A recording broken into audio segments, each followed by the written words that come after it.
Monsters, Inc. Boo on the Loose. Sully was the top scarer at Monsters, Inc. He worked on the scare floor with his one-eyed friend, Mike, who was his scare assistant. Sully's job was to scare human children. First, Mike would set up a closet door for Sully to walk through. Once a red light came on, Sully opened the door and stepped into a bedroom.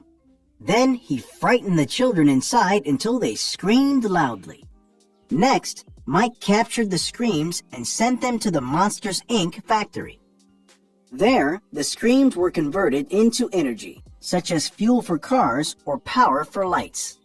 The whole city of Monstropolis used energy from the factory. One night, Sully was heading home at the end of his shift. As he walked past the scare floor, he noticed the door was still out. He thought it was odd, since the doors were usually put away at night.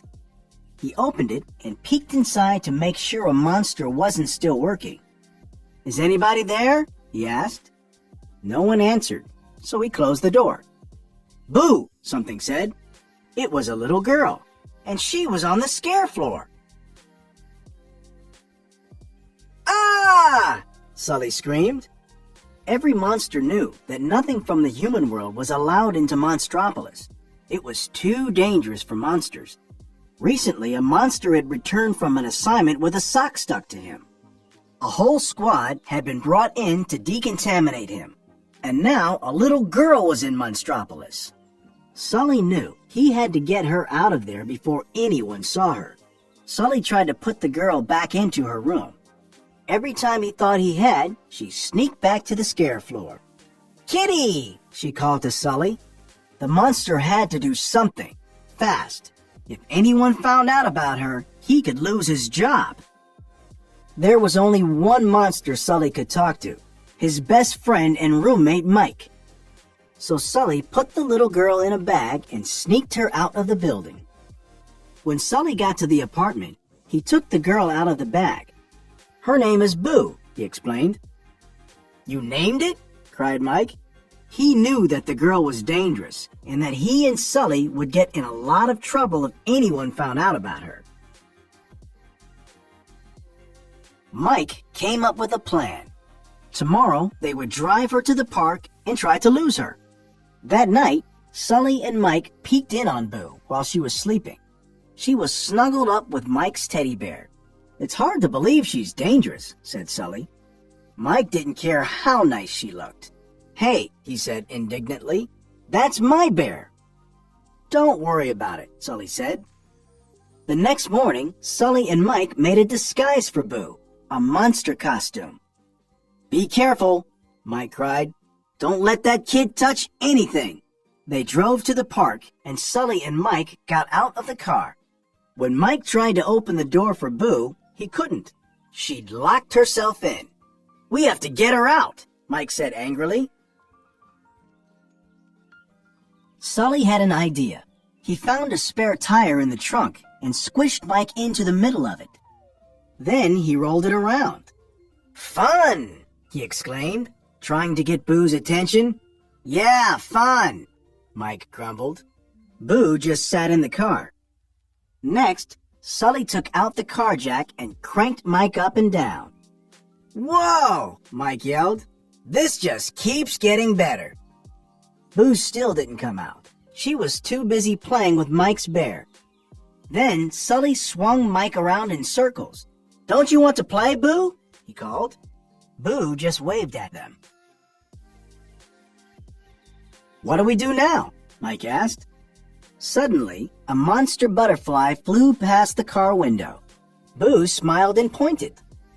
Then she opened the car door and ran after it. The butterfly landed on a fountain, and Boo tried to catch it.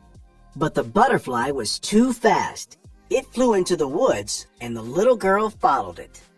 Mike grabbed Sully's arm. "Now's our chance, Sully," he shouted. "Let's go." Mike tried to start the car, but it was out of gas. Sully didn't care. He missed Boo already. Then he thought of something.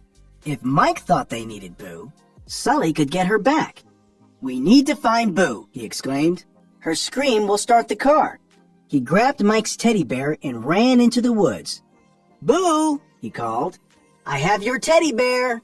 Sully looked and looked, but Boo was nowhere to be found. Was she gone forever? "Kitty!" a small voice finally said. It was Boo! She ran towards Sully and hugged his leg. The monster smiled.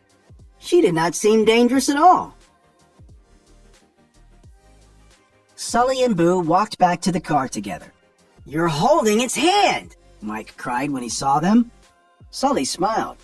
"I know," he said. "I feel okay though." He helped Boo into the car. Then he got in too. Mike turned to his best friend. "Okay, Sully," he said. "You are the best scare at Monsters, Inc. Do your stuff." Sully looked at Boo. She smiled back at him. He opened his mouth to roar, but he couldn't do it. He just couldn't frighten little Boo. "Just scare it, now!" yelled Mike. He banged his head on the steering wheel and hit the horn by accident. "Honk! Ouch!" Mike shouted. "Hee hee hee!" Boo began to laugh. She laughed and laughed and laughed.